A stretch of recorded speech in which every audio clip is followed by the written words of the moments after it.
चलिए शुरू करते हैं पोषण। पोषण का जितना भी सवाल है हम क्लियर करेंगे और पोषण से जे भी होंगे, प्रोटीन, कार्बोहाइड्रेट, वसा, विटामिन जितने भी आएँगे, सारे सवाल इसमें क्लियर होंगे। और एक बात ध्यान रखिएगा, एक आनुवंशिक का चैप्टर आएगा और फिर पादप कारक ये इसके बाद बायोलॉजी खत्म।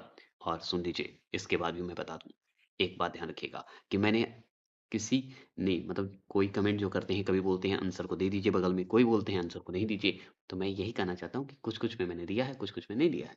तो हम दोनों की बात को रखते हुए चले हैं, ठीक है? तो हम चाहते हैं और नेक्स्ट वीडियो में आपका आंसर नीचे ही रहेगा, ऊपर नहीं रहेगा। अगर रहेगा बगल में तो इतना डीप रहेगा मतलब इतना गहराई में छुपा देंगे कि वो दिखेगा ही नहीं। तो ठीक है ना? तो चलिए शुरू करते हैं और क्लियर करते हैं। पहला प्रश्न है आपके सामने, बताइए। पहला प्रश्न क्या है बता देंगे? तो जीवों को शरीर की वृद्धि और अनुरक्षण के लिए किसकी आवश्यकता होती है? बताइए। जीवों के शरीर में वृद्धि हो, विकास हो या उसे कह सकते हैं अनुरक्षण कह सकते हैं, मेंटेनेंस जिसे बोलते हैं। बताइए, उसके लिए ऊर्जा की आवश्यकता होती है। किसकी आवश्यकता होती है? ऊर्जा की आवश्यकता होती है, एनर्जी की आवश्यकता होती है। चलिए दूसरा प्रश्न बताइए। दूसरा प्रश्न है पोषक तत्वों को जो है कुल कितनी श्रेणियों में विभाजित किया गया है? कुल कितनी श्रेणियों में? तो देखिए 7 श्रेणियों में विभाजित किया गया है। कौन-कौन? तो कार्बोहाइड्रेट, प्रोटीन, वसा, विटामिन, 5वाँ खनिज लवण, छठा जल और 7वाँ रेशा मतलब फाइबर। क्लियर हो गए? अब बताइए इसमें, देखिए इसमें आंसर इसका गलत है, इस पे ध्यान मत दीजिएगा, आप अपने मन से दीजिए। निम्न में से कौन-सा ऊर्जा प्रदान करने वाला पोषक जो है तत्व है बताइए? तो हम बताएँगे पोषक तत्व जो है कार्बोहाइड्रेट और वसा है। ये मैंने बता दिया। चलिए, अब बात करते हैं सही आंसर है ऑप्शन नंबर ए। अब देखिए इसमें शरीर का जो निर्माण होता है, निर्माण करने वाला जो होता है, वाले तत्व कौन से हैं? तो निर्माण कौन करेगा? प्रोटीन करेगा और हमारा जो है ऊर्जा कौन देगा? बता दीजिए। तो हम बताएँगे ऊर्जा हमारा कार्बोहाइड्रेट और वसा देता है। चलिए ये बात क्लियर। अगर मान लीजिए 5वाँ प्रश्न पूछे कि उपापचय मतलब मेटाबॉलिक, ठीक है? एक्टिविटीज़ की बात करते हैं। को नियंत्रित करने वाला तत्व कौन-सा है? नियंत्रित करने वाला, तो नियंत्रित कौन करता है पता है? विटामिन, जल और खनिज करता है। ठीक है? Option number A. चलिए, ये थोड़ा जल्दी-जल्दी पीडीएफ इसलिए बनाना है क्योंकि हमको फिर फिज़िक्स, केमिस्ट्री, बायोलॉजी भी चलना है, ठीक है? तो ये ध्यान रखिएगा। अगर प्रतिरक्षा क्षमता की बात करें, पोषक तत्व कौन से हैं बता दीजिए? तो देखिए प्रतिरक्षा की बात करें तो ये हटा दिए अंत तो हम बताएँगे खनिज और विटामिन। चलिए ये हो गए। चलिए आगे बात करते हैं 7वें प्रश्न की बात करते हैं। 7वाँ प्रश्न क्या है? प्राकृतिक में कितने प्रकार के अमीनो अम्ल पाए जाते हैं? तो 20 से 22 ही पाए जाएँगे ऑप्शन नंबर बी। ठीक है? चलिए आगे बात करते हैं। 200 क्वेश्चन है मतलब 160 क्वेश्चन है तो हमको फटाफट खत्म करना है इसलिए क्योंकि नेक्स्ट चैप्टर भी हमको लाना है। प्रोटीन किसके यौगिक होते हैं? प्रोटीन किसके यौगिक हैं? तो अमीनो अम्ल के हैं, याद रखिएगा। चलिए और भी बात कर लें। तो देखिए यहाँ पे ये सवाल है कि प्रोटीन की रासायनिक प्रकृति कैसी होती है? रासायनिक प्रकृति कैसी होगी? तो हम बताएँगे अम्लीय होगी, याद रखिएगा, ठीक है? एसिड अब दाल में बताइए, दाल में मुख्य रूप से कौन-सी प्रोटीन पाई जाती है? लीजिए ये गलत है, ऑप्शन ही गलत है इसका। चलिए मतलब आंसर जो है गलत दिया हुआ है, ऑप्शन सही है। तो इसमें जो प्रोटीन दाल में जो प्रोटीन पाई जाती है, उसमें कौन-सी? बताइए दाल में प्रोटीन। तो हम बताएँगे प्रो याद रखिएगा प्रोलिमिनिस बोलिए या इसे बोला जाता है प्रोलैमिनिस, ठीक है? ये देखिए ये प्रोटीन का ही नाम है ग्लोबुलिन, ठीक है? ग्लोबुलिन भी प्रोटीन का ही हिस्सा है, याद रखिएगा। इसके बारे में भी बता देता हूँ। अगर मान लीजिए ये ऑप्शन नहीं रहता दाल वाला जो प्रश्न पूछा है, तो हम इसे लगा देते, डी को लगा देते। तो ठीक है? तो इसमें सी गलत है, यहाँ पे बी होगा। चलिए, तो ये आंसर गलत था, मतलब आंसर का जवाब गलत था। प्रोटीन में नाइट्रोजन का प्रतिशत कितना है? नाइट्रोजन का प्रतिशत बता दीजिए, तो हम 16% बताएँगे। ठीक है, ये भी है। चलिए 12वाँ प्रश्न 12वाँ प्रश्न इसका जवाब बताइएगा गलत आंसर दिया हुआ है। प्रोटीन अणुओं में सबसे पहले किस हार्मोन्स की संरचना का पता चलता है? बताइए। प्रोटीन अणु में सबसे पहले किस हार्मोन्स की संरचना का पता चलता है? बताइए। बताएँगे? तो हम बताएँगे इंसुलिन का ही चलेगा। ठीक है? चलिए, अगर बात कर लीजिए 13वाँ प्रश्न, इसका भी आंसर पे ध्यान मत दीजिएगा क्योंकि गलत भी हो सकता है क्योंकि गलत ही दिया हुआ है। बताइए रेशम का धागा वास्तव में क्या है? रेशम का धागा क्या है वास्तव में? बताइए। तो रेशम का धागा अगर आपसे पूछ रहा है, तो बताइए प्रोटीन है और क्या? चलिए, आगे चलेंगे। 14वाँ प्रश्न है, इस पे भी ध्यान ना देंगे, अपने मन से दीजिएगा क्योंकि ज़रूरी नहीं कि सही हो। अभी मिल जा रहा है वो अलग बात है, ज़रूरी नहीं कि सही हो। ये पीडीएफ में मैं सही करके दूँगा। चलिए, मानव शरीर में किसकी कमी से जो है शरीर जो हमारा शारीरिक वृद्धि होती है, धीमी हो जाती है? किसके कारण? कौन-सी कमी हो जाती है जो वृद्धि कम जाता है बताइए? तो अरे भाई, प्रोटीन के कारण हो जाता है, प्रोटीन खाइए, सही हो जाइएगा। चलिए, वृद्धि हो जाएगा। चलिए 15वाँ प्रश्न इस पे भी ध्यान ना देंगे क्योंकि आंसर पे अगर विश्वास मतलब मेरा आंसर जो दिया है उस पे विश्वास करेंगे तो गलत होगा। आपने मन से दिमाग लगाइए क्योंकि ये आंसर ज़रूरी नहीं है कि सही है। मूँगफली में किन पोषक तत्वों की अधिकता होती है बताइए? तो हम बताएँगे प्रोटीन और वसा। एकदम सही बात है, मूँगफली में देखा जाए प्रोटीन और वसा। चलिए, अगर मान लीजिए 16वाँ प्रश्न पूछे पृथ्वी पर सर्वाधिक मात्रा में पाए जाने वाला कार्बनिक पदार्थ कौन-सा है? कार्बनिक पदार्थ कौन-सा है बता दीजिए? तो हम बताएँगे भाई पृथ्वी पर पाए जाने वाला कार्बनिक पदार्थ प्रोटीन होगा क्या? अरे क प्रोटीन तो हमारा निर्माण से है, तो ये तो होना नहीं चाहिए। विटामिन तो है, बाद में मिलता है। वसा और कार्बोहाइड्रेट में कौन हो सकता है? तो कार्बोहाइड्रेट अगर पहले है तो यही होगा, ये बाद में होगा। चलिए तो ऑप्शन नंबर सी सही है। अगर मान लीजिए इसमें पूछे आपसे, तो पूछ रहा है कि पेक्टिन, पेक्टिन क्या है? पेक्टिन क्या होगा? एक प्रोटीन है। क्या ये बात सत्य है? गलत। पेक्टिन हमारा कार्बोहाइड्रेट होगा। ठीक है? क्लियर। ऑप्शन नंबर बी सही है। चलिए, अब फ्रक्टोज की बात करते हैं। ठीक है? फ्रक्टोज किस प्रकार का कार्बोहाइड्रेट है बताइए? फ्रक्टोज जो है किस प्रकार का कार्बोहाइड्रेट? हाँ, अगर फ्रक्टोज है फ्रक्टोज जो है किस प्रकार का है? तो कार्बोहाइड्रेट है। कार्बोहाइड्रेट है तो उसमें क्या होगा? मोनोसैकेराइड होगा। मतलब ऑप्शन नंबर ए सही है। ठीक है? क्या सही है? ए सही है। क्लियर हो गया? चलिए, अगर मान लीजिए 19वाँ प्रश्न पूछे तो बताइए, 19वाँ प्रश्न में क्या होगा? तो लैक्टोज किस प्रकार की शर्करा है बताइए? लैक्टोज जो है किस प्रकार का है? फ्रक्टोज तो हम समझ गए मोनोसैकेराइड है, तो ये तो होगा नहीं। लैक्टोज है बता दीजिए। तो लैक्टोज जो है डाइसैकेराइड है। क्या है? डाइसैकेराइड है, ऑप्शन नंबर बी। चलिए, अगर मान लीजिए 20वाँ प्रश्न पूछ रहा है आपसे, बताइए शरीर में अधिक वसा का संश्लेषण कर उसमें कहाँ भंडारित किया जाता है? मतलब स्टोर कहाँ किया जाता है बताइए? तो हम कहेंगे वसा ऊतकों में किया जाता है। स्टोर स्टोर एज़ फैट बोल दीजिए। मतलब वसा ऊतकों में, टिश्यू में। ठीक है? क्लियर? कोई दिक्कत? चलिए, अब आते हैं वसा से सवाल जो बनते हैं, वसा से स्पेशली। तो वसा से सवाल बनते हैं तो देखिए यहाँ पे क्लियर करते हैं कि वसा किन तत्वों से निर्मित यौगिक है बताइए? तो हम बताएँगे कार्बन, हाइड्रोजन, ऑक्सीजन से निर्मित है। कौन? वसा। ये पे ध्यान मत दीजिएगा, हम कई बार बोल चुके हैं। इसमें जो आंसर है थोड़ा गलत है, हम सुधार के पीडीएफ आपको सेंड करेंगे। बताइए आप, वसा किन तत्वों से निर्मित यौगिक है? तो कार्बन, हाइड्रोजन और ऑक्सीजन। अगर आपसे पूछे कि मान लीजिए, ठीक है? ये सब हटा दीजिए। बता दीजिए समानता, ठीक है? समानता 20 डिग्री सेल्सियस, ये 20 डिग्री सेल्सियस यहाँ पे होना चाहिए, ठीक है? ताप पर ठोस अवस्था में रहने वाले वशीय पदार्थ क्या कहलाते हैं? बताइए वशीय पदार्थ क्या कहलाएगा? अगर 20 डिग्री सेल्सियस पे ताप पर ठोस अवस्था में आप गर्म कर रहे हैं, तो उसे क्या कहेंगे? तो हम बोलेंगे वसा ही कहेंगे, फैट ही कहेंगे। चलिए ये भी बात सही है।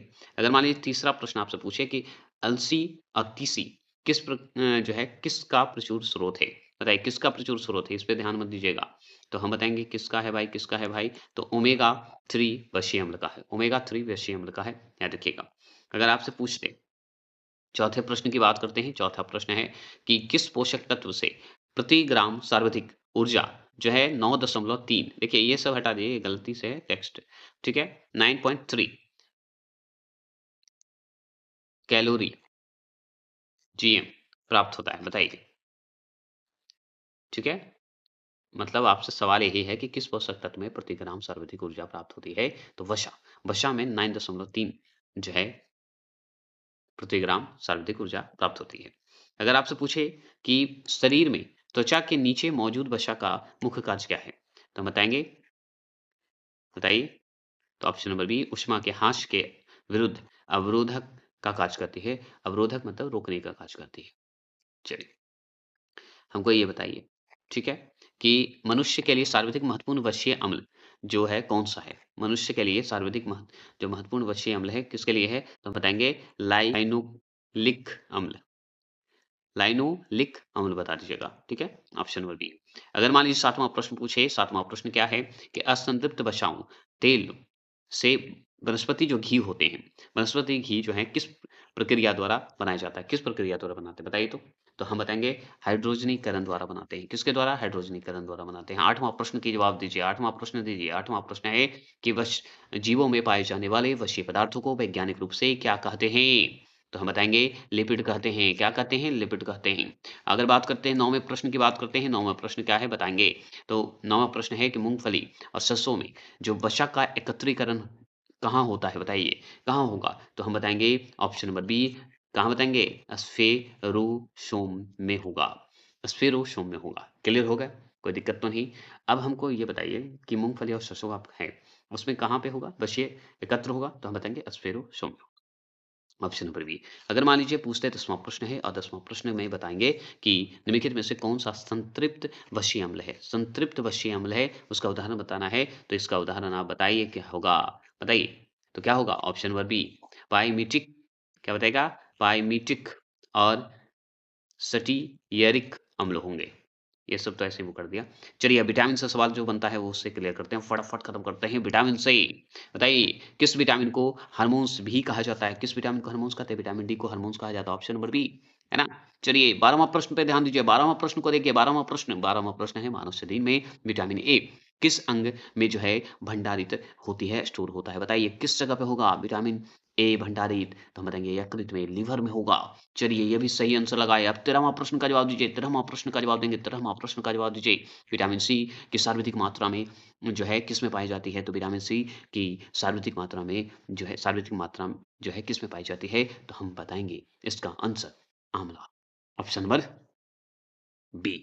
अब बताइए 14 विटामिन डी के बारे में बताइए। विटामिन डी जो है प्रमुख स्रोत क्या है विटामिन डी? तो विटामिन डी सूरज की किरण, ये सबसे सिंपल बात है।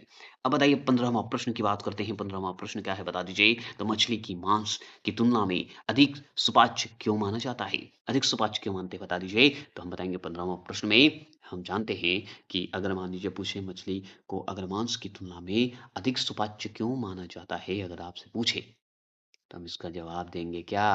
बताइए, बताइए क्या देंगे?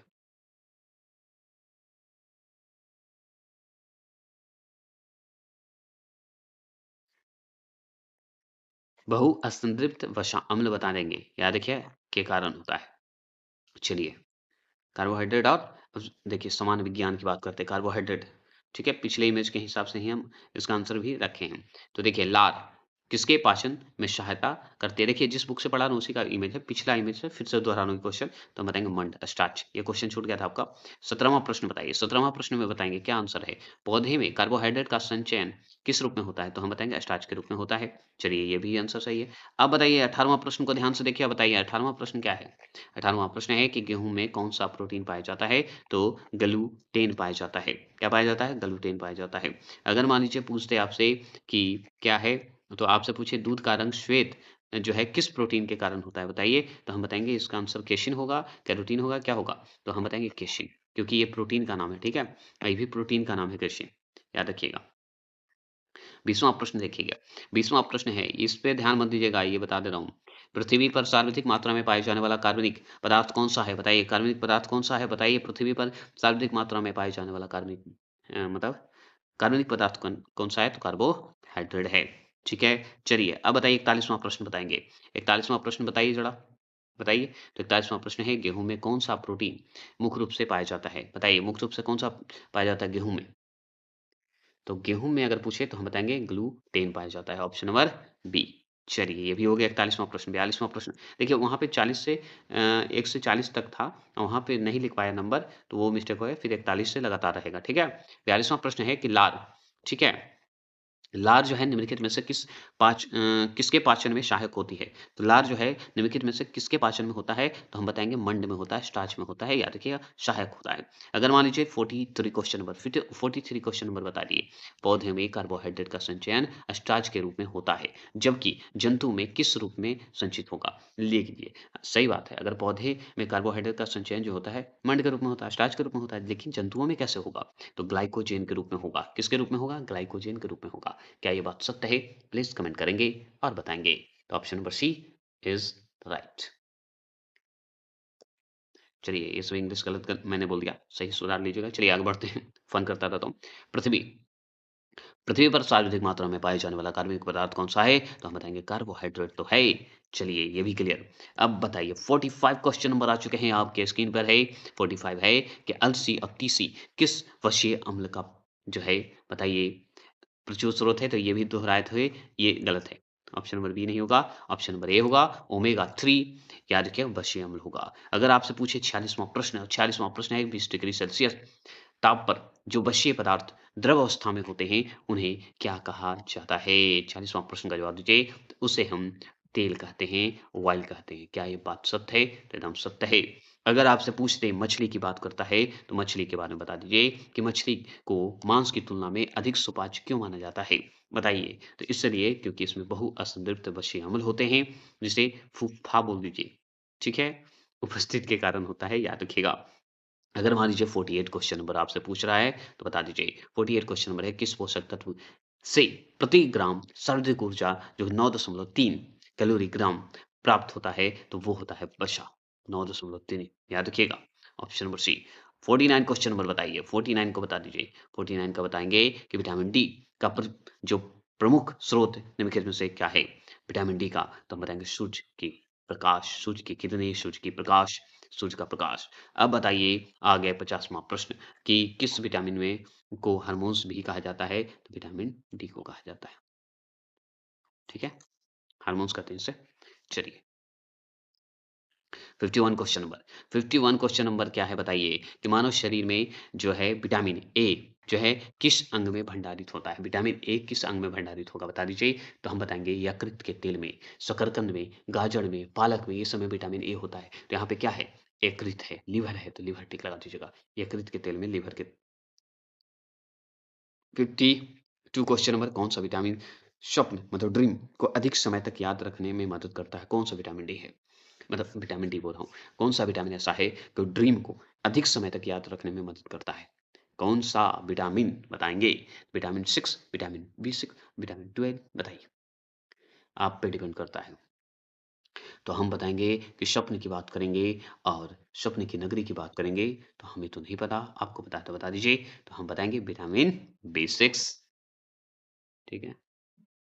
नंबर जो सौ एनर्जी के साथ बनाते रहेंगे रक्त कथका ब्लड क्लॉटिंग जमने के लिए उत्तरदायी फाइब्रिनोजेन के संश्लेषण में किसकी भूमिका ज्यादा है? बताइए कौन सा विटामिन की भूमिका है? तो हम बताएंगे विटामिन के की भूमिका ज्यादा होता है ब्लड क्लॉटिंग में। ये तो हम भी पढ़े हैं। आगे चलेंगे 54 क्वेश्चन नंबर जो सौ एनर्जी के साथ बताइए कि कैसी मीर फंक बताइए बताइए ने वर्ष 1911 में किसने कैसी मीर फंक जी ने 1911 में किसकी खोज की थी? तो हम बहुत अच्छे से जानते हैं, प्रोटीन का तो नहीं, एंजाइम का नहीं, विटामिन का खोज किए थे फंक जी। ये सिंपल बात। 55 प्रश्न आ जाइए। 55 प्रश्न में बताइए क्या होगा? विटामिन बी 12, विटामिन बी 12 का रासायनिक नाम क्या है बता दीजिए। तो हम विटामिन बी 12 का रासायनिक नाम हम अच्छे से जानते हैं और वो है साइनोकोबालामिन। साइनोकोबालामिन है। अब बताइए रेटिनॉल किसका है, थायमिन किसका है और राइबोफ्लेविन किसका है? प्लीज कमेंट करेंगे, कमेंट कीजिए। आपके लिए बहुत ही ये है सिंपल। तो विटामिन 2 जो आएगा वो है ये राइबोफ्लेविन, है ना? और बताइए थायमिन विटामिन बी है कि बी 1 है, बी 2 है? बताइए, कमेंट करेंगे। बहुत सिंपल, नहीं तो बेस्ट वेट कीजिए। देखिए 56 क्वेश्चन नंबर आपके सामने आ चुका है स्क्रीन पर। बताएंगे पेलाग्रा रोग जो होता है किस विटामिन की कमी के कारण होता है? पेलाग्रा रोग हो जाता है, याद रखिएगा, तो ये विटामिन बी 3 से हो जाता है। और स्कारविक अगर पूछते तो विटामिन सी। तो अगर मान लीजिए विटामिन बी 3 से अगर पूछते तो हम समझ जाएंगे कि विटामिन बी 3 का रासायनिक नाम क्या है? नियोसिन। नियोसिन अम्ल बोला जाता है। क्लियर, कोई दिक्कत नहीं। तो पेलाग्रा अगर बीमारी है तो समझिए विटामिन बी 3 की कमी है। चलिए 57 क्वेश्चन नंबर जो सौ एनर्जी के साथ देखेंगे और बताइए 57 question vitamin E. Vitamin E का रासायनिक नाम आगे याद रख लीजिए टोकोफेरॉल की कमी से शरीर पर क्या प्रभाव पड़ता है? मतलब विटामिन ई के कमी से शरीर पर क्या प्रभाव पड़ेगा, क्या असर पड़ेगा? और विटामिन ई का रासायनिक नाम क्या है? टोकोफेरॉल। हम जानते हैं विटामिन ई से क्या होता है? जनन। क्या होता है? जनन क्षमता में कमी होती है। किसमें होती है? जनन क्षमता में कमी होती है। क्लियर, कोई दिक्कत तो नहीं है? और कुछ दिक्कत? बताइए बताइए बताइए। चलिए आगे चलें। आगे चलेंगे 58 क्वेश्चन नंबर आ चुके हैं। 58 क्वेश्चन नंबर बताइए प्लीज। बच्चों में रिकेट्स मतलब सूखा रोग किस विटामिन की कमी से होता है जी? तो हम बताएंगे विटामिन डी की कमी से हो जाता है। ये तो सिंपल बात है। आगे चलेंगे विटामिन डी का रासायनिक नाम प्लीज कमेंट करेंगे और इसका आंसर का जवाब दीजिए। वेरी वेरी रोग किस विटामिन की कमी से होता है? मतलब वेरी वेरी जो रोग होता है वो किस विटामिन की कमी से होगा? तो हम बताइए कि कौन सा विटामिन का रासायनिक नाम है? थायमिन। अब थायमिन जिसका होगा वो आंसर आपका होगा, बता दीजिए। तो हम बताएंगे विटामिन बी 1। विटामिन बी 1 का रासायनिक नाम है थायमिन और इससे ही बेरी बेरी रोग होती है विटामिन बी 1 के कमी से। चलिए 60वां प्रश्न आ चुके हैं। 60वां प्रश्न सी जोश के साथ एनर्जी के साथ बताइए विटामिन सी जिसे हम एस्कॉर्बिक अम्ल बोलते हैं, की कमी से कौन सा रोग होता है? बताइए। तो विटामिन सी की कमी से कौन सा रोग होता है? बता देंगे तो हम बताएंगे एस्कॉर्बिक ही होता है, क्योंकि एस्कॉर्बिक अम्ल बोला जाता है इसे। ठीक है, चलिए 61 क्वेश्चन नंबर देखिए और बताइए क्या होगा आंसर। 61 है कि दूध का श्वेत मतलब सफेद रंग किस प्रोटीन की जो है उपस्थिति के कारण होता है? बताइए किस प्रोटीन की उपस्थिति के कारण होता है? बताइए। तो हम बताएंगे दूध का श्वेत रंग होना। समझ जाइए कि उसमें केशिन का होना आवश्यक हो जाता है। Option number B. चलिए 62 क्वेश्चन नंबर आपके स्क्रीन पर है और बताइए क्या होगा। गाय का दूध हल्के पीले रंग का किस प्रोटीन के कारण होता है? हल्के पीले रंग का किस प्रोटीन के कारण होता है? प्लीज कमेंट करेंगे तो हम बताएंगे। ऑप्शन नंबर सी, कैरोटीन के कारण होता है। किसके कारण होता है? कैरोटीन के कारण। और केशिन के कारण सफेद होता है ना। चलिए 63 क्वेश्चन नंबर देखिए, बताइए कि ट्रायोज और ट्रेटोज और पेंटोज किस प्रकार के कार्बोहाइड्रेट का उदाहरण है? बताएंगे तो मोनोसेकेराइड का उदाहरण है। किसका? मोनोसेकेराइड। याद रखिएगा, इसमें अगर ट्राई ट्रायोज, ट्रेटोज और पेंटोज आ गया और ऊपर से हेक्सोज भी आ जाएगा, ठीक है, तो उसमें याद रखिएगा मोनोसेकेराइड ही होगा। ऑप्शन नंबर 1 ही होगा। क्लियर हो गए? आगे चलिए, नेक्स्ट क्वेश्चन है 64 क्वेश्चन नंबर आ चुके हैं और बताइए जीव पदार्थ। बताएंगे जीव पदार्थ जो जीवित है, लिविंग मैटर बोलिए, में कार्बोहाइड्रेट की मात्रा लगभग कितनी प्रतिशत होती है? कितनी प्रतिशत होती है बता देंगे तो हमको अच्छा लगेगा। तो हम जानते हैं 1% होती है। 1% होता है, याद रखेंगे 1% होता है। चलिए ये भी क्लियर हो गए। अब बताइए 65 क्वेश्चन नंबर आ गए और आप इसके बारे में बता दीजिए। पेक्टिन रासायनिक रूप क्या है? पेक्टिन का रासायनिक रूप अगर पूछे तो हम बताएंगे एक कार्बोहाइड्रेट है। पेक्टिन क्या है? कार्बोहाइड्रेट है, प्रोटीन नहीं है। चलिए 66 क्वेश्चन नंबर आ चुके हैं भाई। 66 क्वेश्चन नंबर बताइए, लैक्टोज किस प्रकार की शर्करा की श्रेणी है? अगर आपको लग रहा है ए सही है तो गलत, बी सही है तो भी गलत, सी सही है तो भी गलत, तो डी भी गलत है। कौन सा सही है बता दीजिए। आप तो आंसर देख रहे हैं ना सामने, तो भी आपको कंफ्यूजन हुआ कि नहीं? बताइए। हम इसीलिए ऑप्शन देकर भी कंफ्यूज करने की जो है जानबूझ कर रखा हूं, और यही प्रैक्टिस आपको एग्जाम में रिजल्ट भी देगा। मेरा तरीका कुछ अलग है, क्योंकि सामने आंसर भी है तो भी कंफ्यूज हो जाएगा, और सामने आंसर नहीं रहेगा तो भी रिजल्ट आ जाएगा। ये नलिन अकेडमी का वादा है। इसलिए मैं बोलता हूं कि अभी जो दिख रहा है वो देख लीजिए, एग्जाम में यही चीज आप आसानी से टिक लगा के आ जाएगा। भरोसा कीजिए नलिन अकेडमी का कंटेंट पे और चाहिए एग्जाम देने, आपका होगा ही, अवश्य होगा। बताइए लैक्टोज किस प्रकार की शर्करा की श्रेणी में आता है? तो हम बता देंगे डाइसैकेराइड के रूप में आता है। क्या ये बात सत्य है? तो एकदम बात सत्य है। 67 क्वेश्चन नंबर आ गए। 67 क्वेश्चन नंबर आ गए। बताइए 67 क्वेश्चन नंबर क्या है? शरीर में आवश्यकता से अधिक वसा का संश्लेषण कर, बताइए उसे कहाँ भंडारित किया जाता है? उसे कहाँ भंडारित करिएगा? बताइए, क्या यकृत में करिएगा, मांसपेशियों में करिएगा, वृक्क में करिएगा? नहीं, वसा ऊतक में करिएगा, फैट टिश्यू में करिएगा। चलिए 68 क्वेश्चन नंबर आ चुके हैं और बताइए 68 क्वेश्चन नंबर क्या है? लिपिड शब्द का प्रयोग समानतः किस पद मतलब किन पदार्थों के लिए किया जाता है? तो हम बताएंगे जीवों में पाए जाने वाले वसीय पदार्थ में किया जाता है। चलिए 69 आ गए। 69 पे ध्यान दीजिए और बताइए 69 क्या है? मूंगफली और सरसों जैसे तिलहनों में वसा का एकत्रीकरण मुख्य रूप से कहाँ होता है? तो जैसे मूंगफली और सरसों का बात होगा, तेल का बात होगा, ऑयल का बात होगा, तो एकत्र मतलब एकत्र की बात करेगा तो हम बताएंगे स्फेरोसोम में बता देंगे। चलिए आगे चलेंगे। 70 प्रश्न आ चुके हैं और बताइए 70 प्रश्न में क्या है? 70 प्रश्न है कि पामीटिक अम्ल, पेमेटिक अम्ल या पैमेटिक अम्ल, और क्या बताएंगे स्टीयरिक अम्ल, स्टीयरिक अम्ल किस प्रकार के वशीय अम्ल के उदाहरण है भाई? बता दीजिए। तो क्या संतृप्त है, असंतृप्त है? तो हम बताएंगे कि असंतृप्त तो नहीं होगा, ये भी नहीं होगा, होगा तो संतृप्त वशीय अम्ल होगा। क्लियर हो गए? आंसर देखना है तो देख लीजिए। आगे चलेंगे 71 क्वेश्चन नंबर देखिएगा। 71 क्वेश्चन नंबर को देखेंगे, आप बताएंगे कि ओलिक अम्ल और लाइनोलिक अम्ल, ओलिक अम्ल और लाइनोलिक अम्ल किस श्रेणी में आते हैं? तो हम बताएंगे असंतृप्त वशीय अम्ल में आते हैं। असंतृप्त वशीय अम्ल में आते हैं। याद रखिएगा संतृप्त वशीय अम्ल में लॉरिक अम्ल, माइरिस्टिक अम्ल, पॉमेटिक अम्ल और स्टेरिक अम्ल आते हैं। असंतृप्त वशीय अम्ल में पॉमिटोलिक अम्ल आ जाएंगे, ओलिक अम्ल आ जाएंगे, लाइकोलिक अम्ल आ जाएंगे और इरेकीटोनिक अम्ल भी आ जाएंगे असंतृप्त में। क्लियर हो गए? चलिए, फॉर्मुलेटिक अम्ल दोनों में आ जाता है। चलिए 72 क्वेश्चन नंबर, विटामिन बी 2 का बताइए रासायनिक नाम। विटामिन बी 2 का रासायनिक नाम बताइए। अरे भाई, ये है विटामिन बी 1 का रासायनिक नाम, ये हमारा विटामिन बी 2 का हो जाएगा राइबोफ्लेविन, है ना। ये नियोसिन किसका है बताइए, अब वायोटीन किसका है? प्लीज कमेंट तो कर सकते हैं, इसको तो बताइए, है ना। चलिए 73 क्वेश्चन नंबर, 73 क्वेश्चन नंबर का जवाब दीजिए। किलोसिस रोग जो है किस विटामिन की कमी के कारण होता है? किलोसिस, तो हम बताएंगे किलोसिस, ये तो हम जानते हैं, आप अवश्य जानते हैं, आपके पास ही तो सब है।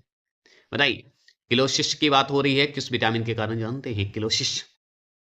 प्लीज कमेंट करेंगे। चलिए 73 प्रश्न आ चुके हैं, 73 प्रश्न का जवाब दीजिए, आपके पास है। किलोसिस की बात करेंगे तो हम जवाब देंगे क्या?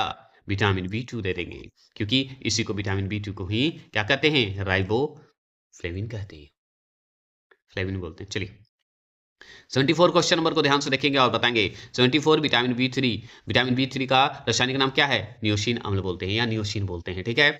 अब बताइए कि कमी से कौन सा रोग हो जाता है? विटामिन बी 3 के कमी से कौन सा रोग होगा?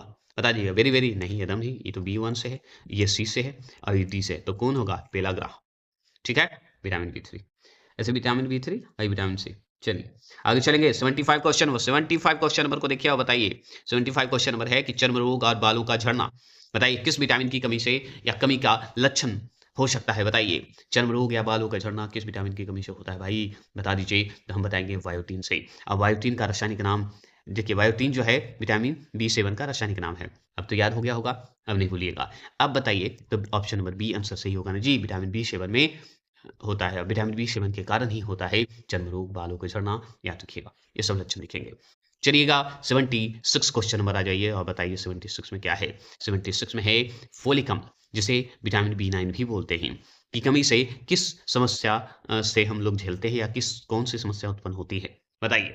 तो हम बताएंगे रक्तक्षीणता होता है, एनीमिया रोग हो जाता है, याद रखिएगा। एनीमिया रोग हो जाता है, रक्तक्षीणता और शारीरिक वृद्धि रुक जाती है, याद रखिए, शारीरिक ग्रोथ जो है कम हो जाता है। तो ऑप्शन नंबर बी हो जाएगा, क्योंकि अब याद रखिए विटामिन बी 9 का रासायनिक नाम अगर पूछे तो फोलिक अम्ल की आप टिक लगा सकते हैं, याद रखिएगा, इसकी कमी से हो जाती है। अगर विटामिन बी 9 का एकदम पूछे कि कंफर्म वाला बताइए कि क्या होगा, तो हम बताएंगे फोलिक अम्ल। बात करें, कंफर्म कुछ होता है। चलिए 77 क्वेश्चन नंबर आ गया और बताइए 77 क्वेश्चन नंबर को बताइए कि साइनोकोबालामिन किस विटामिन का रासायनिक नाम है? इतना अच्छा से पढ़े हैं। अब बताइए कि हम अगर पूछे विटामिन सी का तो स्कारविक बता देंगे, और विटामिन बी 5 का अगर पूछे तो क्या बता देगा? बताइए। तो हम पेंटोथेनिक बता देंगे। देखिए यहाँ पे दो दो शब्द बोलेंगे, बाहरी आवाज को इग्नोर करिए।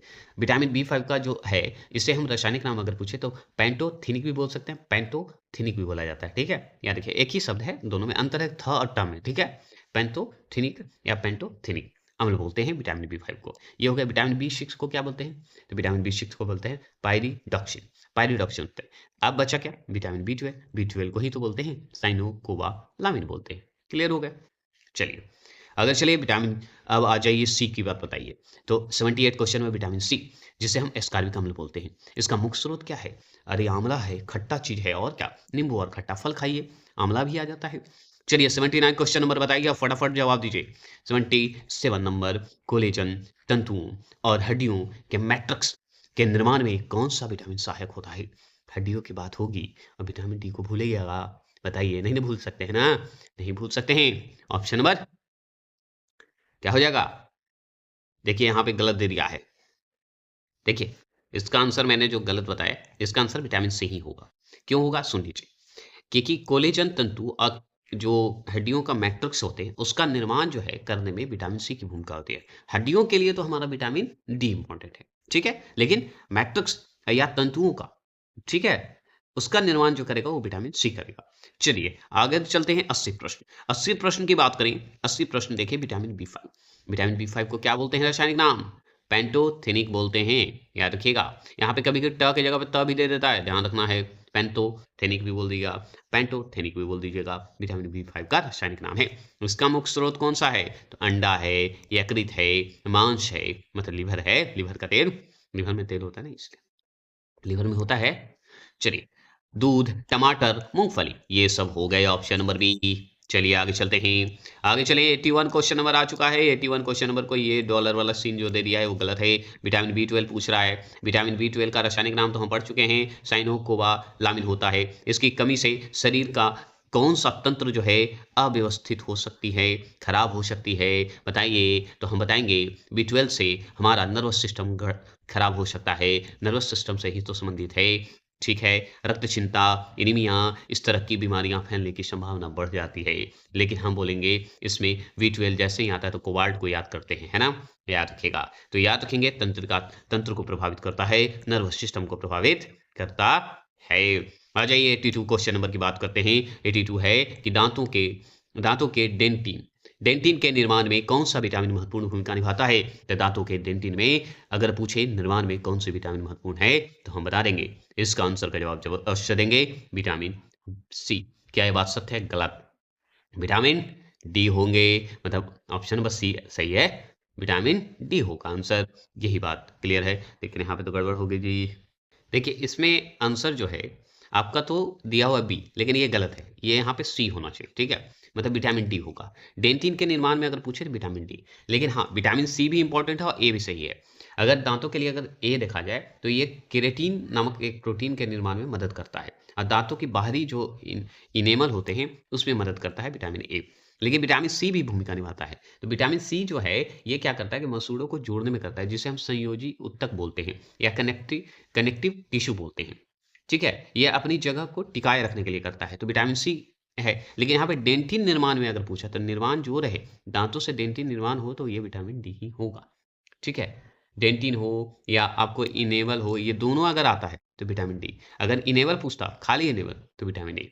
अगर इसमें पूछता संयोजी ऊतक मतलब कनेक्टिविटी टिश्यू तो हम विटामिन सी लगाते हैं। यहाँ पे तो डेंटिन पूछा तो क्लियर है, सी होंगे। ठीक है, क्लियर हो गया, ऑप्शन नंबर सी सही होगा। अब चलिए 83 क्वेश्चन नंबर। 83 क्वेश्चन नंबर क्या है कि वायोटीन वायोटीन किस विटामिन का रासायनिक नाम है। अब वायोटीन जैसे ही याद आया होगा तो हम जानते हैं कि ऑप्शन नंबर बी होगा। क्यों? क्योंकि भाई विटामिन बी 7 का नाम है। अगर विटामिन बी 5 का पूछे तो हम बताते हैं पेंटोथेनिक बता देते हैं। अगर विटामिन बी 9 का अगर पूछ देता आपसे तो हम बताएं फोलिक अम्ल बता देते हैं। विटामिन बी 2 का पूछ देता है तो हम ये बताते हैं राइबोफ्लेविन बता देते हैं। विटामिन बी 1 का पूछता है तो हम बताते हैं क्या बोलते हैं, थायमिन बोल देते हैं। याद रखिएगा, और याद रखेंगे बी और सी जो है किसमें, जल में घुलनशील होता है। और बी और सी को छोड़कर ए हो गए, डी हो गए, ई हो गए और के हो गए, ये सब विटामिन जो है वसा में घुलते हैं, फैट में घुलते हैं। ये बात तो आप पहले से भी जानते हैं, तो हमेशा याद रखिएगा। चलिए 84 क्वेश्चन नंबर की बात करेंगे।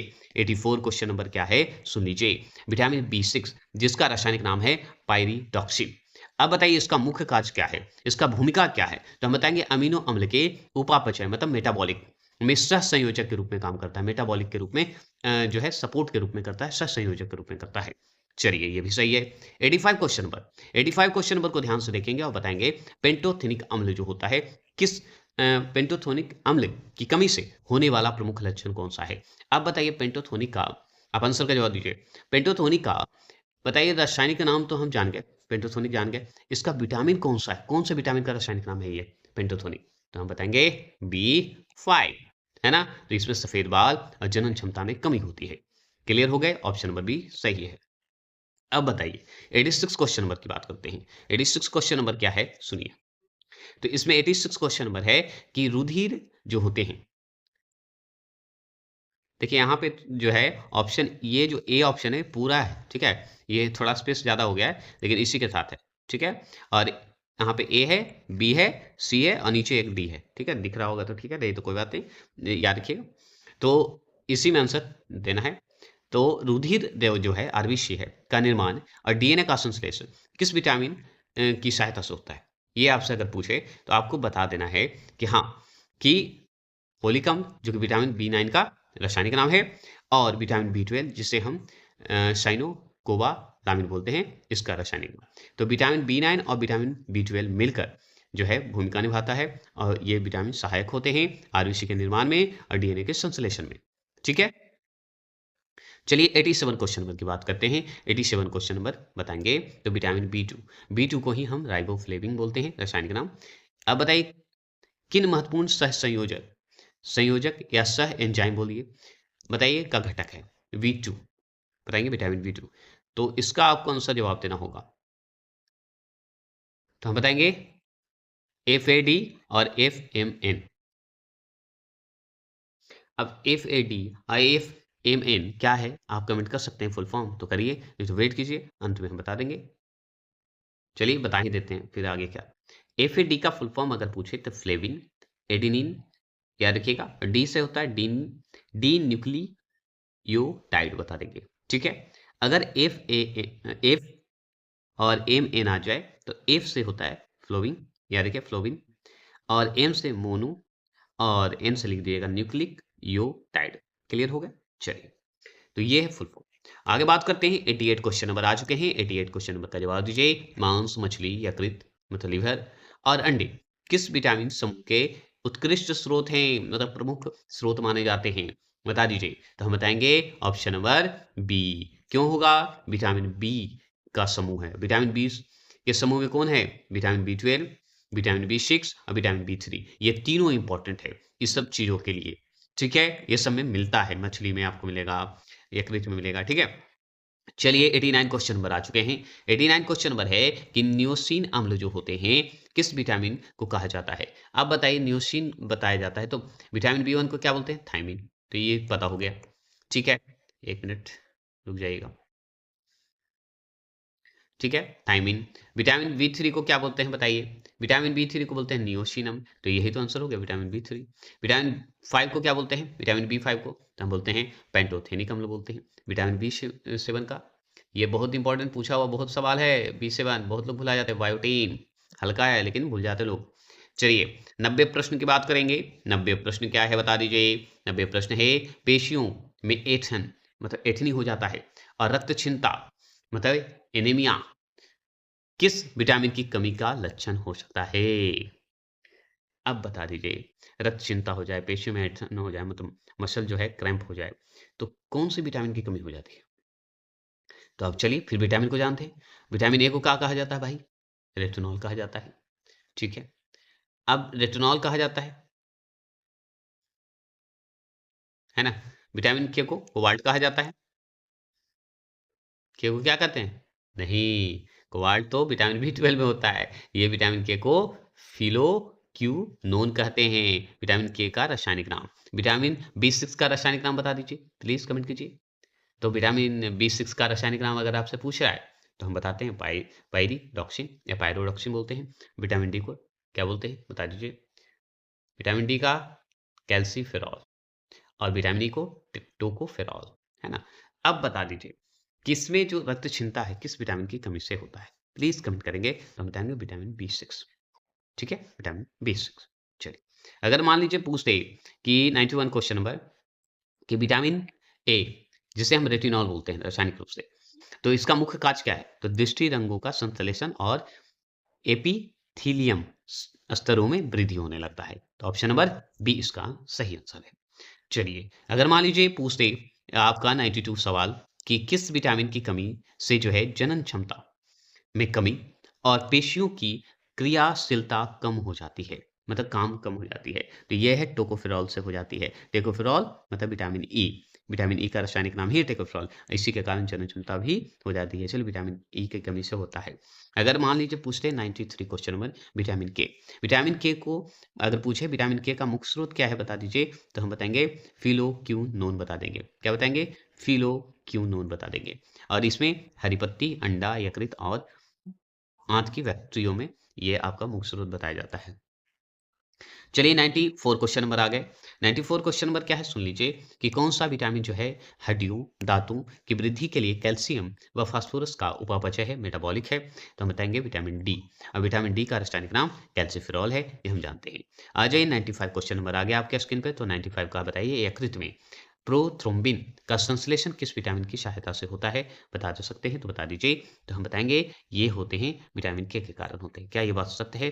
बता दीजिए तो हम समझ जाएंगे। तो एकदम विटामिन के है, ठीक है, कोई दिक्कत नहीं होनी चाहिए। आगे चलिएगा और हम समझेंगे। टेकोफेरॉल 96 क्वेश्चन नंबर आ चुके हैं। 96 का आंसर का जवाब दीजिए। तो हम बताएंगे टोकोफेरॉल किस विटामिन का वैज्ञानिक नाम है? तो विटामिन ई का। यही कैल्सीफेरॉल आ जाए तो डी का। और इसका जो विटामिन के बहुत इंपॉर्टेंट है, विटामिन के का बहुत बार पूछा है, बहुत लोग कंफ्यूज होता है। फिलो नाम ही है फिलो, फील करिए, ठीक है? और क्यूनोन के साथ, क्यून के साथ, ठीक है? ऐसे बोल दीजिए क्यूनोन। और विटामिन ए का तो रेटिनॉल। चलिए 97, 97 बताएंगे, 97 सवाल बता दीजिए भाई। 97 है विटामिन V1, मतलब V1, विटामिन B1, जिसका नाम है, रासायनिक नाम थायमिन, की कमी से होने वाला प्रसिद्ध रोग कौन सा है? बता दीजिए तो हम समझ जाएंगे।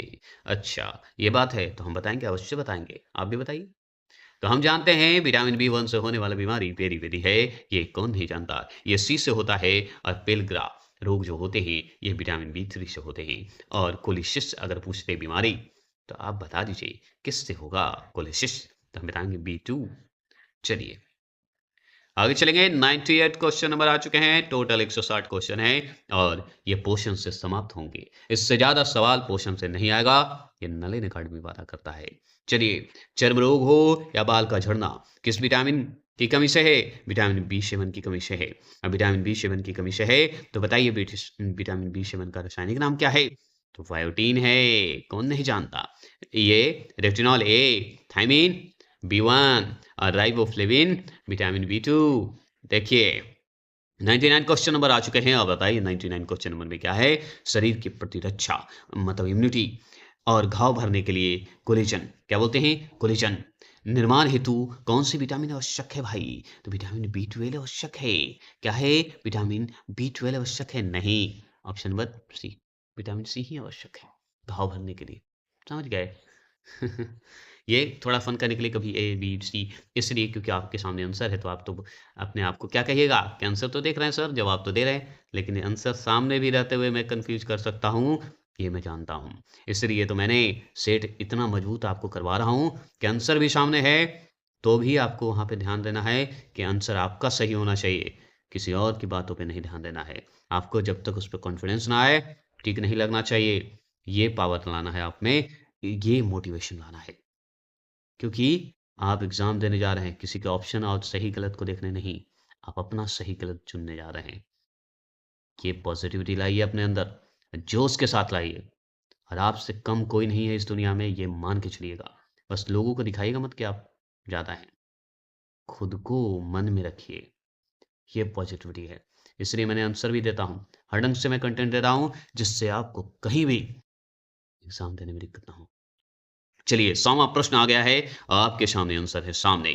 बताइए विटामिन ए की कमी का मुख्य प्रभाव शरीर के किस भाग पर पड़ता है? तो हम बताएंगे ए है तो कॉर्निया पे पड़ेगा ना, आँख की त्वचा की कोशिकाओं पे पड़ेगा ना जी, हम जानते हैं। ए है तो रेटिनॉल होगा इसका रासायनिक नाम, क्लियर है ना? ये थोड़ा-सा हम 99 वाला क्वेश्चन को बता देते हैं। देखिए, सी तो आंसर सही था, और इसका ए भी सही होगा, लेकिन ए कब होगा? जब तक विटामिन सी नहीं होगा। ये दोनों में काम आता है, प्रति इम्यूनिटी में भी और घाव में भी। लेकिन ये ए जो है आपका सिर्फ़ घाव भरने में जो है उसमें, लेकिन कोलेजन आ गया इसलिए हम सी लगा देते हैं, ठीक है? ये ध्यान रखना होगा। चलिए 100वां प्रश्न भी हो चुके हैं। अब चलिए आ गए हम 101वां प्रश्न। क्या आ गए? 101वां प्रश्न आ गए। बताइए कोलोएस्ट्रम में सर्वाधिक मात्रा में कौन-सी विटामिन पाया जाता है? कोलोएस्ट्रम में कौन-सा पाया जाता है? तो विटामिन B12 पाया जाता है। अब विटामिन B12 को हम रासायनिक नाम क्या जानते हैं? साइनोकोबालामिन बोलते हैं। विटामिन ए को रासायनिक नाम अगर पूछे रेटिनॉल, विटामिन सी को पूछे रासायनिक नाम तो हम बताएँगे एस्कॉर्बिक, और विटामिन डी को बताए कैल्सिफेरॉल, याद रखिएगा। अगर मान लीजिए 102वां प्रश्न पूछते हैं आपसे, और आपसे मतलब 102वां प्रश्न पूछा और आंसर पूछे, तो बताइए स्तनधारियों में, मतलब मादाओं में, जो मादाओं द्वारा जो बच्चे जन्म देते हैं, मतलब जन्म लेते हैं, तो जन्म देने के बाद स्तनों से स्रवित होने वाला जो प्रथम दूध होता है या दूध द्रव को क्या कहते हैं? तो उसे हम कोलोस्ट्रम ही कहते हैं। ठीक है? कोलोस्ट्रम ही कहते हैं। अगर मान लीजिए आपसे 103 प्रश्न पूछते और पूछे टिटेनी, टिटेनी रोग हो जाता है, मतलब टिटेनी मतलब टेटनस, याद रखिए, सॉरी टिटेनी हो जाता है। रोग जो है किस विटामिन की कमी के कारण हो जाता है? हमारे सर में टिटेनी हो जाता है ना जी, है ना? टिटेनी बोलते हैं इसे। बताइए, तो आप बताएँगे इसका आंसर का जवाब दीजिए। तो हम बताएँगे विटामिन डी की कमी से हो जाता है, ये हम जानते हैं। अब विटामिन डी को क्या बोलते हैं रासायनिक नाम? कैल्सिफेरॉल, विटामिन ए को रेटिनॉल, एस्कॉर्बिक, और विटामिन के को हम बोलते हैं फिलोक्यूनोन। फ़िल कीजिए, क्यूनोन को बुला लीजिए। चलिए ये हो गए। 104वां प्रश्न अब अगर है तो बता दीजिए। 104वां प्रश्न है फैटी लिवर। फैटी लिवर तो कॉमन हो गए हैं आजकल के बच्चों में, मैगी, चाउमीन खाने से आज के बच्चों में फैटी लिवर तो कॉमन हो गए हैं। बड़े में तो छोड़िए, बच्चे में हो गए हैं। तो ये फैटी लिवर की समस्या जो है किस पोषक तत्व के अभाव के कारण होता है? ये बता दीजिए। तो कोलीन के कारण हो जाता है, ये हम जानते हैं। कोलीन नामक पोषक तत्व के अभाव के कारण हो जाता है। अगर मान लीजिए 105वां प्रश्न आपके स्क्रीन पर है और इसका जवाब अगर पूछे तो बताइए। अवसाद किस विटामिन की कमी से संबंधित हो सकता है? अवसाद, तो हम बताएँगे पायरोडॉक्सिन के कारण। पायरोडॉक्सिन का रासायनिक नाम, मतलब पायरोडॉक्सिन जो है विटामिन B6 का रासायनिक नाम है। क्लियर हो गए। और ई का बताइए, ई का रासायनिक नाम टोकोफेरॉल। विटामिन डी का रासायनिक नाम बताइए प्लीज़ कमेंट कीजिए। कैल्सिफेरॉल। विटामिन ए का रेटिनॉल। याद रखेंगे रासायनिक नाम। चलिए आ गए 106वां प्रश्न। 106वां प्रश्न है शरीर में अम्लता और क्षारीयता के मध्य संतुलन बनाए रखने का कार्य कौन सा तत्व करता है? बताइए इसका काम किसका है? बताएँगे तो हम बताएँगे इसका नाम, किसका काम क्या है? बताइए, तो यह फास्फोरस का काम है। Option number B. अच्छा, चलिए 107वां प्रश्न बताएँगे। 7वां प्रश्न क्या है? पालक के पत्तों में किस पोषक तत्व की मात्रा अधिक होती है, सबसे अधिक होती है बताइए पालक के पत्तों में? हम बताएँगे आयरन होगा और क्या होगा? ऑप्शन नंबर बी, ये भी सही है। 108वां प्रश्न आ जाइए, 108वां प्रश्न बताइए। 108वां प्रश्न है 1 गिलास सादा पानी पीने से शरीर को कितना कैलोरी प्राप्त होता है? अरे भाई, गिलास से पानी पीने से कैलोरी नहीं होते, 0 होंगे, 0, 0, 0, ये हम जानते हैं। लेकिन पानी पीना चाहिए क्योंकि पानी से हमारे चेहरे का रौनक बढ़ता है। हमेशा 1 बोतल तो रखिए 1 लीटर वाला, अवश्य पिया कीजिए। गर्मी का समय आ रहा है तो 2 लीटर पीजिए, लेकिन अवश्य पीजिए, चेहरे का रौनक बढ़ेगा, पॉज़िटिविटी आएगा और आपके भाग्य में चमत्कार आएँगे। क्योंकि आप पॉज़िटिव हैं, आपका मन पॉज़िटिव है, तो दुनिया में कोई हराने वाला नहीं, ये मैं जानता हूँ। चलिए 109वां प्रश्न है कि दाँतों के इनेमल की सुरक्षा और मजबूती के लिए कौन-सा खनिज तत्व आवश्यक है, जिसका स्रोत पीने का पानी या चाय है? बताइएगा, उसमें क्या है? तो हम बताएँगे कि इसमें क्या होगा, हमको तो पता नहीं, आप ही बताइए भाई, हम तो भूल गए। तो हम बताएँगे फ्लोरीन, है ना? चलिए ऑप्शन नंबर बी। चलिए 110 प्रश्न आ चुके हैं। 110 प्रश्न बताइए कि घेंघा जो रोग होते हैं, घेंघा रोग से बचाव के लिए कौन-सा खनिज तत्व अनिवार्य है? बताइए, तो आयोडीन है। आयोडीन ही तो इम्पोर्टेंट है। चलिए 111वां प्रश्न आ चुके हैं, आपके स्क्रीन पर है। 111वां है हृदय रोग के लिए सेब का विशेष महत्व क्यों है? बताइए, यहाँ पे ए है और बताइए इसका आंसर हटाइए। चलिए बताइए ऑप्शन नंबर बी, क्योंकि सेब में पोटेशियम का अच्छा स्रोत होता है।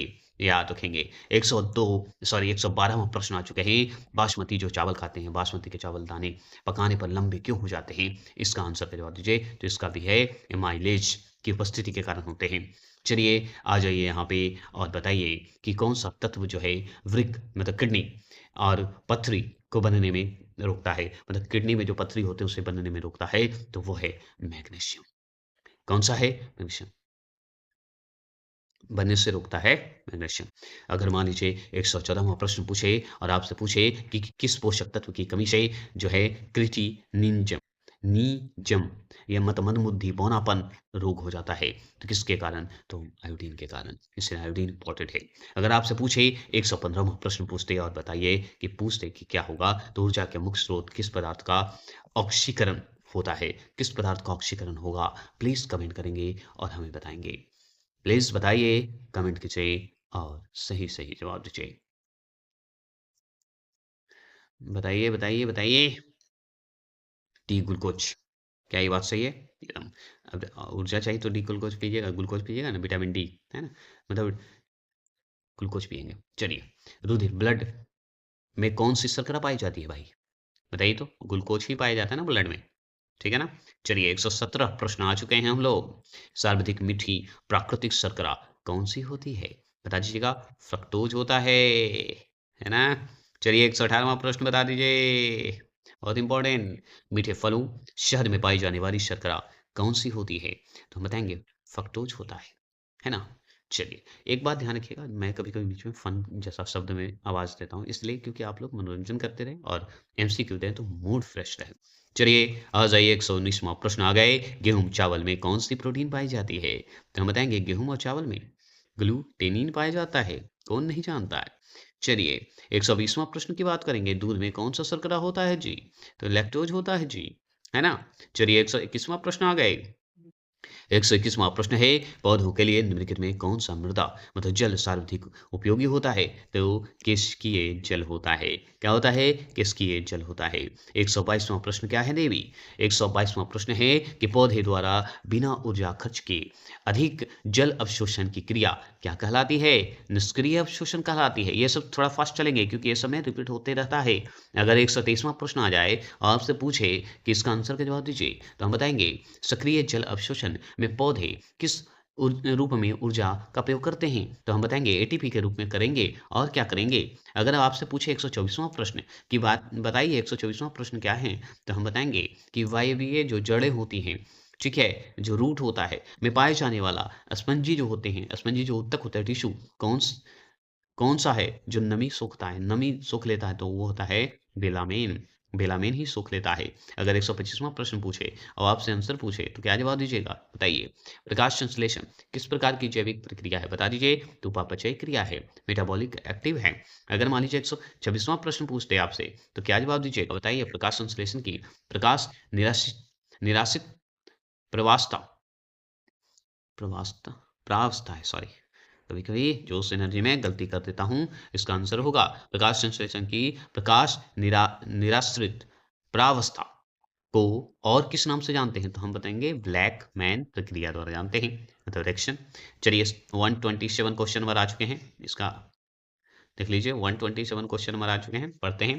प्रकाशहीन रासायनिक अभिक्रिया डार्क रिएक्शन बोलते हैं, पौधे के किस भाग में संपन्न होता है? बताइए किस भाग में होगा?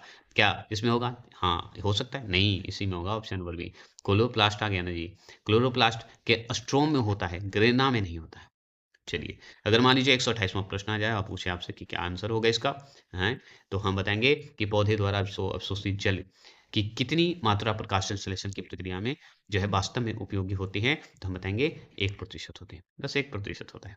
चलिए 29 क्वेश्चन नंबर आ चुके हैं और 29 का आंसर का अगर पूछे कि लाइकेन पादपों में भूमि से जल और खनिज लवण आदि के अवशोषण का कार्य कौन करता है? बता दीजिए। तो हम बताएँगे कवक करता है, फंगी करता है। अगर कीटभक्षी की बात करें, देखिए यहाँ पे ऑप्शन और बताइए। कीटभक्षी की बात करें कि कीटभक्षी पौधे जो होते हैं सामान्यतः किन क्षेत्रों में पाए जाते हैं? कीटभक्षी, तो हम बताएंगे भाई कीटभक्षी पाए जाते हैं नाइट्रोजन की कमी वाले क्षेत्रों में पाया जाएगा। जहाँ पे नाइट्रोजन की कमी होगा तभी कीटभक्षी होंगे, तब कीड़े को खाएंगे।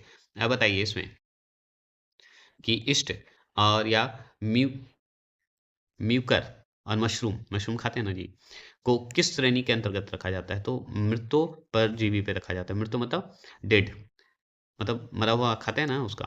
चलिए सोयाबीन को बताइए। सोयाबीन को किस प्रकार के प्रोटीन स्रोत माना जाता है? किस प्रकार का? तो गैर पशु प्रोटीन माना जाता है। ये बेचारा पशु तो है नहीं, अब बिना पशु का प्रोटीन आप खाइए, कितना मस्त है। चलिए 133वां प्रश्न आ चुके हैं, आपके स्क्रीन पर है। पौधों की वृद्धि ग्रोथ मापने के लिए किस यंत्र का प्रयोग किया जाता है? बताइए। तो ऑक्सेनोमीटर का प्रयोग करते हैं। ऑक्सीनोमीटर का इस्तेमाल करते हैं, याद रखिएगा। अगर 134वां प्रश्न आए और आपसे पूछे कि बताइए क्रेशोग्राफ नामक यंत्र का आविष्कार किसने किया? कौन ऐसे भारतीय वैज्ञानिक है जिसने किया था? तो हम बताएंगे जगदीश चंद्र बसु ने किया था। ये बात जानते हैं। अगर आपसे पूछे 135वां प्रश्न तो जवाब दीजिए। तो हम बताएंगे सेब को वनस्पति विज्ञान की दृष्टि से किस प्रकार का फल माना जाता है? बताइए फटाफट। तो हम बताएंगे आभासीय फल। ये अगर मान लीजिए हो सकता है बी मैं दूं और अगर मैं बोल दूं कि ये गलत है तो गलत हो जाएगा ना। तो इसलिए ध्यान दीजिए कि ये नीचे जो आंसर दिया है उस पे हो सकता है मैं जानबूझ के कंफ्यूज कर दूं। एक दो क्वेश्चन गलत हुआ है ना, तो याद रखिएगा। तो इस पे भरोसा नहीं करिएगा, ये लग रहा है, ये भ्रमित करने के लिए मैं दे रहा हूँ। जैसे 5 ऑप्शन में भ्रमित करता है ना, मैं वैसे आपको इतना मजबूत बनाना चाहता हूँ कि एग्जाम देने जाए तो कंफ्यूजन ना हो, पहले से माइंड प्रिपेयर हो गया। हो सकता है एग्जामिनर मेरे साथ गेम खेल सकता है और शतरंज की तरह आप बाजी मार के आए, गेम आप जीत गए। इसलिए शतरंज का खेल जैसे खेलते हैं ना उसी तरह एग्जाम में खेलना है आपको। उसे मात दे के आना है, उसको हरा के आना है और जॉब लेके आना है। एग्जाम में कैसा क्वेश्चन भी दे, जीत आपकी होनी चाहिए, ये पावर होना चाहिए। ठीक है, चलिए ये मोटिवेशन के लिए आप रख सकते हैं, नहीं तो छोड़ सकते हैं, कोई फर्क नहीं पड़ना चाहिए, प्रभाव नहीं होना चाहिए, निगेटिव नहीं होना चाहिए। 136वां प्रश्न है प्रकाश रासायनिक अभिक्रिया क्लोरोफिल को किस भाग में संपन्न होता है? तो ग्रेना में होता है ना जी, है ना। चलिए फोटो फोटो केमिकल रिएक्शन। चलिए आगे चलेंगे। 137वां प्रश्न आ चुके हैं। आंसर बी आंसर सही है ना। हम अब चलिए 137वां प्रश्न आ चुके हैं आपके स्क्रीन पे और बताइए कि हल्दी का पीला रंग किस वर्णक की उपस्थिति के कारण होता है? तो हम बताएंगे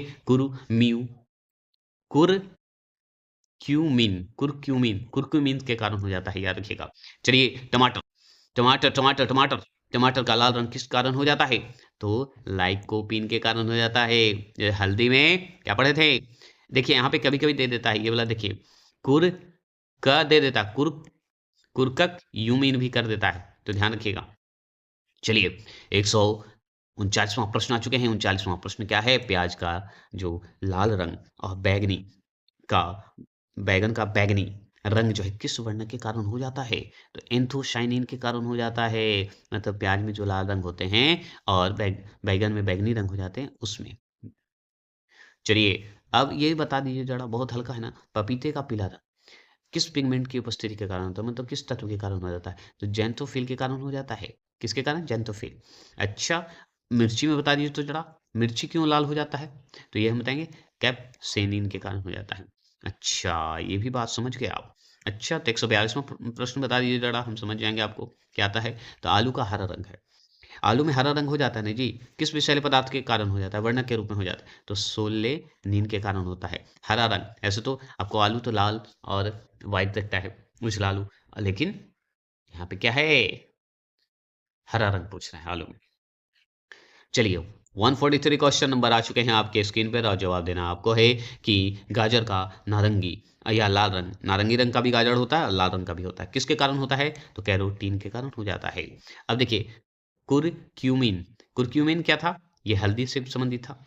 अब बताइए एंथोसाइलिन किसका था? प्लीज कमेंट करके बता दीजिए। असोलिनिन अभी जस्ट पढ़े हम लोग। अब क्लोरोफिल जो है ए, ठीक है, क्लोरोफिल 140वां प्रश्न, क्लोरोफिल ए का रंग जो है कैसा होता है? तो हम बताएंगे नीला होगा, और कैसा हो? ब्लू होता है। ठीक है। अब बताइए 145वां प्रश्न आपके स्क्रीन पे है कि क्लोरोफिल बी का रंग जो है किस प्रकार का होता है? बता सकते हैं? बताइए। तो हम बताएंगे हरा और काला हो जाता है। बी का, ए का जो है हमारा क्या था? ए का नीला था, याद रखिएगा। क्लोरोफिल बी का हरा और काला था। अगर मान लीजिए 146 क्वेश्चन नंबर आपसे पूछे कि क्लोरो मतलब क्रोमो प्लास्ट, ठीक है, को किस प्रकार का जो है लवक कहा जाता है? तो वर्णिक लवक कहा जाता है। क्या कहते हैं? वर्णिक लवक। अगर मान लीजिए 147 क्वेश्चन नंबर आपसे पूछे कि ल्यूकोप्लास्ट का मुख्य कार्य क्या है? ल्यूकोप्लास्ट का, तो हम बताएंगे यह एक अवर्णिक लवक है जो खाद्य संचय करता है, खाद्य को मतलब प्रक्रिया में काम देता है। अगर आपसे पूछते कि निम्नलिखित में से किस जो है किस खाद्य पदार्थ में जो है प्रोटीन की मात्रा सर्वाधिक पाई जाती है, मतलब 16.0% पाई जाती है, तो हम बताएंगे बी, मछली, 16.0%। चलिए अगर मान लीजिए 149, दूध में प्रोटीन का प्रतिशत लगभग कितना होता है? 3.5% होता है।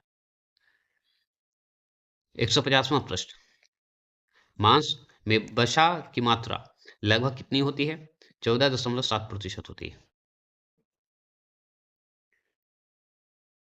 150, ठीक है। वल्वर वास्तव में क्या होता है? वल्वर, तो हम बताएंगे संघन और मोटी वसा की परत होती है, मतलब मोटी फैट, याद रखिएगा। अगर मान लीजिए वसा अम्ल न सूखने वाले तेलों में मुख्य रूप से क्या पाया जाता है? जो नहीं सूखता है, जिसमें तेल है जैसे कि नहीं सूखता है, तो उसमें ओलिक अम्ल होते हैं, इसलिए ओलिक होगा तो ओलिक होगा। चलिए दांतों, यहाँ पे देखिए दांतों का चितकबरापन, अत्यधिक पीलापन किस रोग का मुख्य लक्षण है? तो हम बताएंगे फ्लोरोसिस रोग का लक्षण है, फ्लोरोसिस रोग का लक्षण है। 154 क्वेश्चन, सरसों के तेल में आरजी मोन का मिश्रण कर सेवन करने में कौन सा रोग हो जाता है? तो हम बताएंगे ड्रॉप्सी रोग हो जाता है। क्या होता है? ड्रॉप्सी रोग हो जाता है। अब देखिए यहाँ पे दिया हुआ सवाल आपका कि रेसरपिन नामक औषधि किस पादप से प्राप्त की जाती है? तो हम बताएंगे राउलीफिया सर्पेंटाइन, ठीक है, राउलीफिलिया राउल राउफिलिया सर्पेंटाइन, याद रखेंगे। अगर मान लीजिए 156 प्रश्न पूछे आपसे कि निम्नलिखित में से कौन सा विटामिन गर्म करने पर सबसे जल्दी नष्ट हो जाता है? तो हम बताएंगे विटामिन सी सबसे जल्दी नष्ट हो जाता है। 157 क्वेश्चन नंबर बताइए कि मानव स्वास्थ्य के लिए निम्नलिखित में से मतलब किसमें सार्वत्रिक जो उपयुक्त वसा है माना गया है? बताइए मानव स्वास्थ्य के लिए निम्नलिखित में से, भारी आवाज के कारण थोड़ा फास्ट पढ़ना पड़ा है, क्षमा चाहते हैं। जो मानव जो स्वास्थ्य हैं, मानव जो स्वस्थ व्यक्ति हैं, उनके लिए निम्नलिखित में से किसे सार्वजनिक उपयुक्त वसा माना गया है? तो हम बताएंगे, क्या बताएंगे? कुसुम का तेल बता देंगे। 158 क्वेश्चन नंबर की बात करें, 158 क्वेश्चन नंबर है कि एक संतुलित आहार मतलब जो हम लोग खाते हैं, प्रोटीन, वसा और कार्बोहाइड्रेट का सही अनुपात क्या होना चाहिए? तो हम बताएँगे ऑप्शन नंबर बी 1/5 प्रोटीन, 1/4 वसा और 3/5 कार्बोहाइड्रेट। ठीक है? 3/5 हिस्से वाली बात हो रही है। अगर मैं बात कर लूँ 159 क्वेश्चन नंबर का, तो जवाब दीजिए कि समान क्रियाशील महिलाओं के लिए, ठीक है, प्रतिदिन प्रोटीन की कितनी मात्रा उपयुक्त मानी जाती है? तो हम बताएँगे लगभग 45 ग्राम मानी जाती है। अगर आपसे पूछे कि 160वाँ प्रश्न कि स्तनपान जो होता है कराने वाली महिला को प्रतिदिन आहार के लिए लगभग कितने ग्राम प्रोटीन की आवश्यकता होती है? तो हम बताएँगे 70 ग्राम की आवश्यकता होती है और ज़रूरी भी है। जिन महिलाओं का स्तनपान बच्चों को कराते हैं, उनके लिए इतना ज़रूरी है। और महिलाओं के लिए तो हम एक स्पेशली सजेशन देते हैं, मतलब देवियों के लिए, कि आप सही समय पे खाइए। तनाव लेने से जीवन नहीं चलता। सही समय से खाने से आप जीवन का सोल्व भी कर सकते हैं। समस्या का समाधान आपके पास है। महिलाओं से ज़्यादा समस्या का समाधान कोई नहीं कर सकता, क्योंकि उलझने उन्हीं के पास आते हैं जिनके पास समस्या निकालने का शक्ति होता है। बस उसे याद कीजिए और शक्ति को निकालिए। चलिए फिर मिलते हैं नेक्स्ट वीडियो, और अंतिम वीडियो रहेगा पादप जगत और अनुवांशिक से सवाल रहेंगे। उसके बाद ये बायोलॉजी समाप्त होंगे, अब आएँगे फिजिक्स, केमिस्ट्री, उसके बाद फिर हिस्ट्री, ज्योग्राफी, ऐसे ही चलेंगे एमसीक्यू। चलिए फिर मिलता हूँ। जय हिंद, जय भारत।